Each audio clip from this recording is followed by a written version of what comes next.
വീണ്ടും ഏവരെയും സ്വാഗതം ചെയ്യുന്നു ചാനൽ അപ്നേഴ്സിലേക്ക്. നാം കഴിഞ്ഞ എപ്പിസോഡിൽ ഈഗോയിസം എന്നതിൻ്റെ സെൽഫ് പ്രൊജക്ഷൻ എന്ന ഒരു വിഷയത്തോടെയാണ് നാം നിർത്തിയത്. എന്നാൽ അതിൻ്റെ കണ്ടിന്യൂയായി മറ്റൊരു കാര്യം കൂടി, ചില കാര്യങ്ങൾ ഓർപ്പിക്കാൻ ആഗ്രഹിക്കുന്നു. ഒരു വ്യക്തിയുടെ ആത്മാഭിമാനം, ആത്മവിശ്വാസം, ആഗ്രഹങ്ങൾ എന്നിവയാണ് ഈഗോയുടെ അടിസ്ഥാനം. എല്ലാവരിലും ഉണ്ട്. അപ്പം നമ്മളെ സ്വയം തിരിച്ചറിയാനും ഞാനെന്ന ഭാവം സൈക്കോളജിക്കലി അല്ലെങ്കിൽ ഫ്രോയിഡിൻ്റെ ഭാഷയിൽ പറഞ്ഞാൽ ഒരു മനുഷ്യൻ്റെ ജീവിതത്തിൽ സംസാരത്തിൽ ഏറ്റവും കൂടുതൽ ഉപയോഗിക്കുന്ന പദമാണ് ഞാൻ. അത് 500 വരെ ഉപയോഗിക്കുന്നു പറയുന്നു.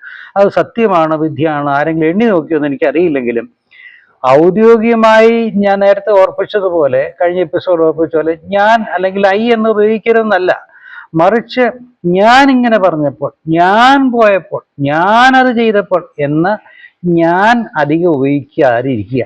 അതാണ് സംസാരത്തിൽ ഏറ്റവും കൂടുതലുള്ള. എന്നാൽ സ്വയം അഭിനയിച്ചുകൊണ്ട് താഴ്മയും വിനയമൊക്കെ കാണിക്കുക, അതും തെറ്റാണ്. അതൊരു വളരെ മോശപ്പെട്ട സ്വഭാവമാണ്. ഉന്നതമുള്ള സ്ഥാനീയരുടെ മുൻപിൽ താൻ താഴ്മയാണെന്നും താൻ നല്ലൊരു മനുഷ്യനാണെന്നും അഭിനയിക്കുന്നതും തെറ്റാണ്. അത് ഗൗരവമായിരിക്കേണ്ടത് ഗൗരവമായിരിക്കുക, താഴ്മ കാണിക്കേണ്ട താഴ്മയായിരിക്കുക. അവിടെ താനൊരു നല്ല മനുഷ്യനാണെന്ന് അല്ലെങ്കിൽ ഇന്ന ആളെന്ന് ബോധ്യപ്പെടുത്താൻ വേണ്ടി ശ്രമിക്കുന്നത് അതൊരു അഭിനയമാണ്, അത് തെറ്റാണ്. അപ്പോൾ ഈ ഈഗോയുടെ അടിസ്ഥാനം എന്താ? ആത്മാഭിമാനം തെറ്റാണോ? അല്ല. ആത്മവിശ്വാസം, കോൺഫിഡൻസ് തെറ്റാണോ? അല്ല. ആഗ്രഹങ്ങൾ, ഡിസയർ തെറ്റാണോ? അല്ല. ഇതൊന്നും ഇല്ലാതെ ജീവിക്കാൻ പറ്റുകയല്ലോ. എന്നാൽ ഇതിൽ നല്ലതും ചീത്തയും എന്ന 2 വശങ്ങളുണ്ട്. നല്ല വശം അല്ലെങ്കിൽ നന്മ വ്യക്തിയുടെ ആത്മവിശ്വാസവും ആത്മാഭിമാനവും വർദ്ധിപ്പിക്കുമ്പോൾ, എന്നാൽ ചീത്ത വശം തിന്മ. ഈ നല്ല വശം നന്മയും ചീത്ത വശം തിന്മയാണ്. തിന്മ എന്നാന്ന് വെച്ച് കഴിഞ്ഞാൽ സമ്പത്ത്, അന്തസ്, വിജയം എന്നിവയുള്ള അമിതമായ ആസക്തിക്ക് കാരണമാകുന്നു. എന്നുവെച്ചാൽ മറ്റൊരെല്ലാക്കാൾ കൂടുതൽ എനിക്ക് സമ്പത്ത് വർദ്ധിക്കണം, ഇവിടുത്തെ ഏറ്റവും വലിയ ധനവാനായി തീരണം, കൊട്ടാരം പോലുള്ള വീടുകൾ, ഒത്തിരി ഇങ്ങനെ ഒരു മനുഷ്യൻ ആർജിക്കാവുന്ന, സമ്പാദിച്ചു വെക്കാവുന്ന പണത്തിന് പരിധിയൊന്നും നിശ്ചയിച്ചിട്ടില്ല, ഒരു സർക്കാരും ലോകത്തൊന്നുമില്ല. എന്നാൽ ഒരു ജീവിക്കുന്നതിന് എത്ര വേണം? അതുപോലെ ഒരു 100 തലമുറയ്ക്കുള്ള സമ്പാദിച്ചു വെച്ചിട്ട് എങ്ങനെ അറിയാനാ? അവനവന്റെ ജീവിതത്തിന് വേണ്ടുന്ന മതി. പക്ഷേ ഈ തിന്മയായ ഈഗോയിസത്തിന്റെ തിന്മ വശമാണ് ഈ പറയുന്നത്. സമ്പത്തും അന്തസ്സും വിജയവും എന്നിവയോടുള്ള അമിതമായ ത്വര ആസക്തിക്ക് കാരണമാണ്. അതുവഴി വ്യക്തി ജീവിതത്തിലെ സമാധാനം നഷ്ടപ്പെടും.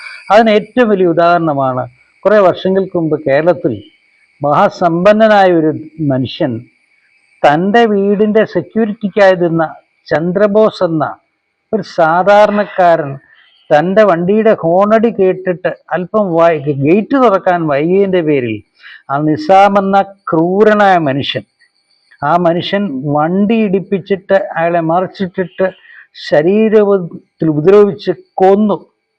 ഇപ്പോഴും അയാൾ ജയിലിൽ കിടക്കുകയെന്ന് ഓർക്കണം. ഇതാണ് ഈ സൂപ്പർ ഈഗോയുടെ ദുഷിച്ച വശം. തൻ്റെ സമ്പത്തും, തനിക്ക് സമ്പത്തുണ്ടെന്നും തനിക്ക് എന്തും നേടിയെടുക്കാൻ കഴിയുമെന്നും നിയമവും നിയമപാലകരും രാഷ്ട്രീയ സ്വാധീനം എനിക്കുണ്ടെന്നും അഹങ്കരിച്ചു പോയ എത്രയോ പേര് കേരളത്തിലുണ്ട്, ഇന്ത്യയിൽ എത്ര പേരുണ്ട്, ലോകത്തിൽ എത്ര പേരുണ്ട്. അപ്പോൾ ഈഗോയിസവും സൂപ്പർ ഈഗോയിസത്തിൻ്റെ നല്ല വശവും ചീത്ത വശവും നാം തിരിച്ചറിയണം. അപ്പൊ ഈ ഈഗോ ഇങ്ങനെയുള്ള കാരണങ്ങൾ പ്രവർത്തന മേഖലയിൽ സഹപ്രവർത്തകർ തമ്മിലും, കുടുംബങ്ങളിൽ ഭാര്യ ഭർത്താക്കൾ തമ്മിലും, അയൽവാസികൾ തമ്മിലും ഒത്തിരി പ്രശ്നങ്ങളുണ്ട്. നേരിട്ട് തൻ്റെ അയൽവാസിയോട് അല്ലെ തൻ്റെ സഹപ്രവർത്തകനോട് ചെയ്യാനോ പ്രവർത്തിക്കാനോ കഴിയുന്നില്ലെങ്കിൽ, കാരണം അയാൾ ഭയങ്കര സമ്പത്തും ഭയങ്കര രാഷ്ട്രീയ സ്വാധീന, നമുക്ക് നേരിട്ട് മുട്ടാൻ പറ്റിയല്ലെന്ന് അറിഞ്ഞുകൊണ്ട് അയാളെക്കുറിച്ച് അല്ലെങ്കിൽ ആ വ്യക്തികളെക്കുറിച്ച്, അതുകൊണ്ടാണ് ഈ അടുത്ത കാലങ്ങളിൽ രാഷ്ട്രീയ മേഖലകളിൽ വളരെ ചെറുപ്പക്കാരന് പാലക്കാട് നോക്കണം MLA ജനങ്ങളാൽ തിരഞ്ഞെടുക്കപ്പെട്ട വ്യക്തിയെ അദ്ദേഹത്തിൻ്റെ രാഷ്ട്രീയ ജീവിതം മാത്രമല്ല കുടുംബജീവിതം പോലും നശിപ്പിക്കുന്ന നിലയിൽ ഓരോ സ്ത്രീകൾ എഴുന്നേറ്റില്ലാത്ത കുറ്റാരോപണങ്ങൾ ഉന്നയിച്ച് നാറ്റിക്കാൻ ശ്രമിക്കുന്നത് ഇതിൻ്റെ ഒരു ഭാഗമാണ്. എന്താ ഇതിലാർക്കാ പ്രയോജനം? ആ സ്ത്രീക്ക് കുറച്ച് കാശ് കിട്ടിയിരിക്കും, എനിക്കറിയില്ല. ഇത്തിരി നാണം കെട്ട ഇടപാട് അമേരിക്ക ഉൾപ്പെടെ പല രാഷ്ട്രങ്ങളിൽ ഒക്കെ നിക്സൺ അങ്ങനെ രാഷ്ട്രീയ ഇടപാടിൻ്റെ അകത്താണ് വാട്ടർ ഗേറ്റ്, അതൊക്കെ ചരിത്രത്തിലുള്ളതാണ്. ഇല്ലാത്ത നുണയും കുറ്റാരോപണം ഉന്നയിച്ചും കള്ളത്തരത്തിൽ കൂടെ രാഷ്ട്രീയ നേട്ടങ്ങൾക്ക് പോയതൊക്കെ ചരിത്രത്തിലുണ്ട്, മറക്കരുത്. അപ്പോൾ തൻ്റെ അയൽവാസിയെ നശിപ്പിക്കാനായിട്ട് കുതന്ത്രങ്ങൾ എടുക്കുക, തൻ്റെ സഹപ്രവർത്തകന്റെ പ്രമോഷൻ തടയിടാൻ വേണ്ടി ഇല്ലാത്ത ആരോപണങ്ങൾ ഉന്നയിക്കുക, ഇതൊക്കെ എല്ലാ മേഖലകളിൽ ലോകത്തിൽ മനുഷ്യരുള്ളപ്പോൾ ഉണ്ടെങ്കിലും ഇതിനൊക്കെ സൈക്കോളജിക്കലി പറയുന്നതാണ് ഈഗോയും സൂപ്പർ ഈഗോയും. അപ്പോൾ സൂപ്പർ ഈഗോയുടെ ബാഡ് ആയ തെറ്റായ വശമാണ് തനിക്ക് മാത്രം സമ്പത്ത്, തനിക്ക് മാത്രം അധികാരം, തൻ്റെ വീട് ഏറ്റവും വലിയ വീട്. മലയാളിയുടെ ഏറ്റവും നികൃഷ്ട സ്വഭാവം, പുറകോട്ട് ഒരേക്കർ സ്ഥലം ഉണ്ടെങ്കിലും റോഡിന്റെ ഏറ്റവും അടുത്ത് വലിയൊരു വീട് വെക്കും. എന്നിട്ട് ഗേറ്റും തുറക്കുകയില്ല, ജനലും തുറക്കുകയില്ല, കറന്ന് തുറക്കില്ല. ഈ പൊടിയാണ്, ഭയങ്കര പൊടിയാണ്. പുറത്തോട്ട് വെക്കാൻ സ്ഥലം ഇഷ്ടം പോലെ ഉണ്ടെങ്കിലും ബാക്കിലോട്ട് മാറ്റി നല്ലൊരു വീട് സമാധാനം ജീവിക്കാൻ പറ്റുകയില്ല. പബ്ലിക്ക് കാണാൻ വേണ്ടിയിട്ടാണ് മലയാളി എന്തും ചെയ്യുന്നത്. പണ്ട് എൻ്റെ ചെറുപ്പത്തിൽ 80-81 കാലഘട്ടങ്ങളിലാണ് ദൂരദർശൻ തുടങ്ങിയപ്പോൾ അന്ന് ബ്ലാക്ക് ആൻഡ് വൈറ്റ് ടി വിയാണ്. ഒരു നിശ്ചിത സമയങ്ങളിൽ രാവിലെയും വൈകുന്നേരം മാത്രമേ ഉള്ളൂ. അപ്പം അന്യ വീടുകളിലൊക്കെ പോയാണ് ഞങ്ങളൊക്കെ കണ്ടത്. അപ്പോൾ അത് നിങ്ങൾക്കൊക്കെ അറിയാം, പഴയ തലമുറയ്ക്ക് അറിയാം. അപ്പോൾ ടി വി ഞങ്ങളുടെ വീട്ടിലില്ലെങ്കിലും ഒരു ആൻറ്റീന മേടിച്ച് വെക്കും. കാണുന്നുണ്ട്, ടി വി ഉള്ള വീടാകട്ടോ. സമൂഹത്തിൻ്റെ മുമ്പിൽ കടം വാങ്ങിച്ചും ലോൺ എടുത്തും ഒന്നും രണ്ടിയും വണ്ടി വാങ്ങിയിടും. അവസാനം ലോറി എത്രയോ കേരളത്തിൽ എത്ര കുടുംബങ്ങൾ ആത്മഹത്യ ചെയ്യാൻ കാരണം ഇതാണ്. ഈ സൂപ്പർ ഈഗോ പൊതുജനത്തിൻ്റെ മുമ്പിൽ തങ്ങൾ സമ്പന്നരാണെന്നും തങ്ങളുടെ വീടാണ് ഏറ്റവും വലിയ വീടാണെന്നും എല്ലാ സൗകര്യം ഉണ്ടെന്നും ഒരു വീടിന് ഒരു കുടുംബത്തിന് ഒരു കാർ അല്ലെങ്കിൽ 4 വീലർ 2 വീലർ മതിയല്ലോ, അതല്ല, എല്ലാവർക്കും വണ്ടി വാങ്ങി ഞങ്ങൾ ഗംഭീര വീടാ, എന്താണ് ഞങ്ങൾ സമ്പന്നന്മാരാ. എല്ലാം 8 നിലയിൽ പൊട്ടിപ്പോയ എത്ര കുടുംബങ്ങളുണ്ട്, ബാങ്ക്രപ്റ്റസിയുടെ എത്ര കേസുകളുണ്ട്, നിങ്ങൾ നിയമപരമായി നോക്കുക. അപ്പൊ ഇതൊക്കെയാണ് സൂപ്പർ ഈഗോയ്ക്ക് കാരണമാകുന്നത്. അപ്പോൾ എന്നിങ്ങനെ മനുഷ്യ മനസ്സിനെ സിഗ്മണ്ട് പറ്റി പേരിട്ടെങ്കിലും നമ്മുടെ എല്ലാം ആര് പേരിട്ടാലും ഇല്ലെങ്കിലും സൈക്കോളജിക്കലായിട്ടും തിയോളജിക്കലായിട്ടും ഏത് അർത്ഥത്തിൽ പറഞ്ഞാലും നമ്മുടെ സ്വഭാവം മാറ്റാൻ നാം ശ്രമിക്കുക എന്നുള്ളതാണ്. അത് പഠിത്തത്തിക്കൊണ്ടല്ല, അല്ലാതെ തന്നെ നമ്മുടെ നേരിട്ടുള്ള ജീവിതത്തിൽ ഓരോ വ്യക്തികൾക്ക് സമൂഹത്തിൽ വന്നിരിക്കുന്ന വ്യതിചലനങ്ങളും വ്യതിയാനങ്ങളും ഒക്കെ സംഭവിച്ച് സ്വയം തിരിച്ചറിഞ്ഞ് സ്വയം മാറ്റാൻ ശ്രമിക്കുകയാണ് ഇതിൻ്റെ ഏക പരിഹാരം പോംവഴി. അപ്പോൾ ഒരുവന്റെ വ്യക്തിത്വത്തിന്റെ ഉപരിതലം അല്ലെങ്കിൽ റിയാലിറ്റി പ്രിൻസിപ്പിൾ, യാഥാർത്ഥ്യമായ തത്വങ്ങൾ ഈഗോയും പ്രത്യക്ഷത്തിൽ ദൃശ്യമല്ലാത്തതുണ്ട്. അതെന്തുമാകട്ടെ, ഫ്രോയിഡ് എടുത്താണ്. പ്രത്യക്ഷത്തിൽ വെളിപ്പെടാത്തതും വെളിപ്പെടുന്നതും ഉണ്ട്. അതിലൊന്നാണ് മനസ്സാക്ഷി, ഇന്നർ കോൺഷ്യൻസ്. ഒരുവന്റെ മനസ്സാക്ഷി താൻ എന്ത് ചെയ്യണമെന്ന് തീരുമാനിക്കുന്നു. എന്നാൽ ഈഗോ ഉള്ളവൻ എന്ത് ചെയ്യും? അങ്ങനെ പറ്റത്തില്ല. അതായത് എന്നെ ഒരാൾ അങ്ങനെ ചെയ്യണം, ഇങ്ങനെ ചെയ്യരുത്, അത് പാടില്ല, ഇത് ചാടില്ല, ഇങ്ങനെ ഒരാൾ നമ്മളെ അധികാരത്തോടെ കൽപ്പിക്കുമ്പോഴാണ് നമ്മളിലുള്ള ഈഗോ വെളിപ്പെടുന്നത്. അപ്പൊ ശമ്പളം വാങ്ങുന്നവനാകാം, അല്ല മറ്റേതെങ്കിലും ആകാം. നിങ്ങൾ ആരും എന്നെ ഭരിക്കണ്ട. സ്ത്രീകളുടെ ഈ ഫീമെയിൽ ഈഗോയിൽ ഒന്നാമത്തെ സ്ഥാനത്ത് വരുന്നതാണ് തങ്ങളെ ആരും ഭരിക്കണ്ട. ഭരിക്കുകയല്ല, ഒരു ഒരു ഒരു ഓഫീസ്, ഒരു വീട് അന്യോന്യം ഭരിച്ച് കാണിക്കുകയല്ല. എന്താ സിനിമയൊന്നും അല്ലല്ലോ, ജീവിതമല്ലേ. നമ്മൾ അനുസരിക്കേണ്ട കാര്യങ്ങൾ അനുസരിക്കണം, അനുസരിക്കാൻ പാടില്ലാത്ത അനുസരിക്കണ്ട. നമ്മൾ ചെയ്യാൻ അവനവനെ ഏൽപ്പിച്ചിരിക്കുന്ന ദൗത്യം അതാത് സമയങ്ങളിൽ ചെയ്താൽ വേറെ പരാതിക്കിടവില്ലല്ലോ. പക്ഷെ ചെയ്യാതിരിക്കുമ്പോഴാണ് അതെന്താ നീ ചെയ്യാഞ്ഞേ കുട്ടികളോട് ചോദിക്കുന്നത്. ഇന്നത്തെ കുട്ടികൾക്കും പ്രശ്നം അതാ. പേരൻസോ അല്ലെങ്കിൽ ടീച്ചേഴ്സോ വഴക്ക് പറയുന്നത് ശാസിക്കുന്നത് ഇഷ്ടമല്ല. പക്ഷേ പേരൻസിന്റെ കയ്യിൽ പൈസ കൊടുക്കണം, പണം കൊടുക്കണം. അതെന്താ? കുട്ടികൾ മാതാപിതാക്കളെ അനുസരിക്കണം. അനുസരിക്കുന്നില്ലെങ്കിൽ പൈസ കൊടുക്കരുത്, ഫീസ് കൊടുക്കരുത്. നിങ്ങൾക്ക് തോന്നിയതുപോലെ ചെയ്യാനാണെങ്കിൽ നിങ്ങൾ പ്രായമായി നിങ്ങളുടേതായ തൊഴിൽ മേഖലയിൽ പോയി അധ്വാനിച്ച് പണം ഉണ്ടാക്കി പഠിക്കുക. അതാണ് വിദേശികൾ, പാശ്ചാത്യർ അങ്ങനെയാണ്. 13 വയസ്സ് വരെ ഉള്ളൂ.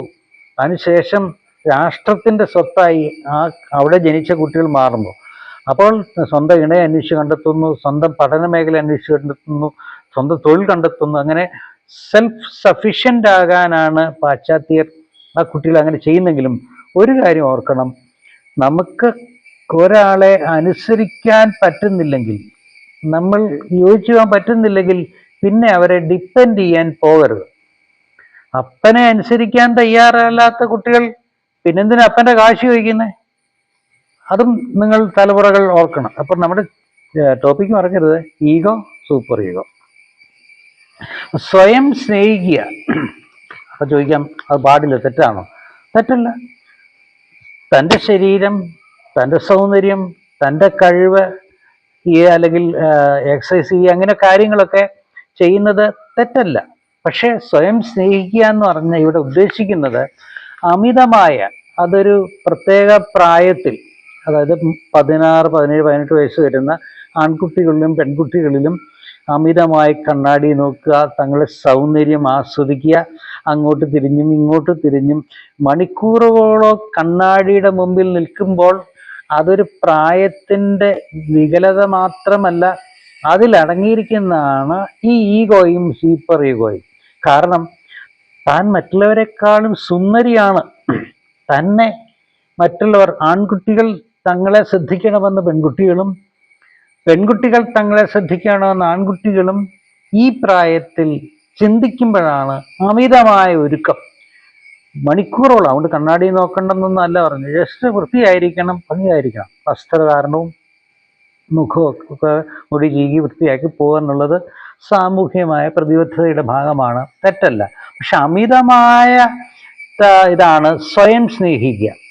നാർസിസം എന്നാണ് അതിന് സൈക്കോളജി പറയുന്നത്. നാർസിസം എന്ന് പറയുന്നത് ഗ്രീക്ക് മിത്തോളജിയിലെ ഒരു ദൈവമാണ്. കേട്ട് ചിരിക്കരുത്. ദേവലോകത്തു നിന്ന് ഒരുവൻ ഭൂമിയിൽ ആദ്യം വന്നു കേട്ടോ. ഭൂമിയിൽ ആദ്യം വന്ന സമയത്ത് അവൻ ഒരു പുഴയുടെ ഒരു കുളത്തിൻ്റെ കരയിലാണ് ഈ ദേവലോകത്തു നിന്ന് ദേവൻ ആദ്യമായി ഭൂമി വന്നപ്പോൾ ഒരു കുളത്തിൻ്റെ കരയിൽ ചെന്നു. അങ്ങനെ ആദ്യമായിട്ടാണ് തൻ്റെ കുളത്തിൽ ഈ തൻ്റെ പ്രതിബിംബം കണ്ടിട്ട് തൻ്റെ സൗന്ദര്യത്തിൽ ലയിച്ച് മറന്ന് മണിക്കൂറുകളല്ല, ദിവസങ്ങളല്ല, ആണ്ടുകൾ അങ്ങനെ തന്നെ നിന്ന് മരിച്ചുപോയി. അതാണ് നാർസിസം. നാർസിസം അല്ല കേട്ടോ, നാർസിസം അല്ല, ഫാസിസം അല്ല, ഇത് നാർസിസം. അതിനകത്ത് എഴുതി കാണിക്കാം. അപ്പോൾ അത് ഒരു ദേവനാണത്. ദേവൻ തൻ്റെ സൗന്ദര്യത്തിൽ മറന്നുപോയി, പരിസരം മറന്നു, അവസാനം അങ്ങനെ തന്നെ ചത്തുപോയി. അപ്പൊ ചോദിക്കരുത് ദേവൻ ചത്തുപോവോ, മരിച്ചു പോവോ? ദേവന് സൗന്ദര്യമുണ്ടോ? ഇത് മിത്തോളജിയാണ്. അതാ പറഞ്ഞ മതവിശ്വാസിയാകരുതെങ്കിൽ ദൈവവിശ്വാസിയാകുക. മതത്തിൻ്റെ മുഴുവനും തന്നെ അബദ്ധങ്ങളും കാപഠ്യങ്ങളുമാണ്. അപ്പോൾ നാർസിസത്തിൻ്റെ മറ്റൊരു രൂപം ഈ പെൺകുട്ടികളിൽ, സ്ത്രീകളിലുണ്ട്. സ്വയം അലങ്കരിക്കുക, സ്വയം മതിമറന്ന് തൻ്റെ സൗന്ദര്യത്തിൽ. അത് യാത്രയിലൊക്കെ കാണാം, ട്രെയിനിലൊക്കെ കാണാം. സ്ത്രീകൾ എവിടെയെങ്കിലും തങ്ങളുടെ സ്റ്റേഷൻ എത്താറാകുന്നതിന് മുമ്പേ ഈ വാനിറ്റി ബാഗിൽ നിന്നും ചെറിയ കണ്ണാടിയൊക്കെ എടുത്തിട്ട് ഇങ്ങനെ ചീപ്പൊക്കെ എടുത്ത് ഇങ്ങനെ ചീകുന്നു, ചുണ്ട് ഇതാക്കുന്നു, കൊച്ചു കണ്ണാടി നോക്കുന്നു, എന്നിട്ട് ഇങ്ങനെ നോക്കുന്നു, അങ്ങനെ നോക്കുന്നു. കൊള്ളാം. ഇത് എല്ലാ പ്രായത്തിൽപ്പെട്ടവരാ നോക്കട്ടെ. ഇത് അവരുടെ ജന്മനാ ഉള്ള ഒരു നാർസിസത്തിന്റെ അംശമാണ്. അത് വൃത്തിയായി നടക്കേണ്ടെന്നല്ല ഞാൻ വീക്ഷിച്ച കേട്ടോ. അതൊക്കെ നടക്കണം, നീറ്റായിരിക്കണം, വേർപാറ്റൊന്നും ഇല്ലാതെ വൃത്തിയായി വസ്ത്രധാരണത്തിലൊക്കെ മലയാളികൾ മുൻപിലാണ്. പക്ഷേ ഞാൻ പറഞ്ഞു വന്നത്, നമ്മളെല്ലാം നാർസിസം പോലെ അവസാനം അവനവൻ്റെ സൗന്ദര്യത്തിൽ മതിമറന്ന് ലയിച്ച് അവിടെ ചത്തുപോകരുത് കേട്ടോ. നിങ്ങളുടെ നല്ല പ്രായം വരെ ജീവിക്കട്ടെ. അതുകൊണ്ട് നാർസിസം ആകരുത്. ഇപ്പം ഈഗോയും സൂപ്പർ ഈഗോയിൽ ഇവിടെ എന്താണെന്നുള്ളത്, ഞാൻ എന്ന ഭാവം, നമ്മുടെ ചിന്തകളും വികാരങ്ങളും വിചാരങ്ങളൊക്കെ മറ്റുള്ളവരിൽ നിന്നും വ്യത്യസ്തമാണെന്ന് ചിന്തിക്കുന്നതും ഈഗോയാണ്. എന്നാൽ അത് പൂർണ്ണമായും ഞാൻ അതിന് യോജിക്കുന്നില്ല. എല്ലാവരും ഒരുപോലെ ചിന്തിക്കുകയാണെങ്കിൽ നല്ലതാണ്. കുടുംബങ്ങളിലാണെങ്കിലും സമൂഹത്തിലാണെങ്കിലും സ്പ്ലിറ്റ് ഉണ്ടാകാതെ നല്ലതാണെങ്കിലും, നമ്മളിന്ന് വ്യത്യസ്തമായി ഒരുവൻ ചിന്തിക്കുമ്പോഴാണ് കവിത രൂപത്തിലും പാട്ട് രൂപത്തിലും സിനിമകളും മറ്റ് കാര്യങ്ങളും കലാകാര്യങ്ങളും ഒക്കെ സമൂഹത്തിൽ ഉടലെടുക്കുന്നത്. നമ്മളെപ്പോലെ തന്നെയല്ല, വ്യത്യസ്തമായി ചിന്തിക്കുന്നതാണ്. വ്യത്യസ്തമായ ചിന്തയുള്ളവൻ വ്യത്യസ്തമായി സംസാരിക്കുകയും വ്യത്യസ്തമായ ആഖ്യാനങ്ങൾ നൽകുകയും പലതരത്തിൽ അവൻ്റെ കഴിവ് വെളിപ്പെടുത്തുന്നു. അതുകൊണ്ട് ചിന്തകളും വികാരങ്ങളും എല്ലാം ഒരുപോലെ ആയിരിക്കണം എന്ന് ഞാൻ പറയാം. എങ്കിലും നമ്മുടെ വിഷയം മറക്കാത്ത ടോപ്പിക്ക് ഈഗോ, സൂപ്പർ ഈഗോ.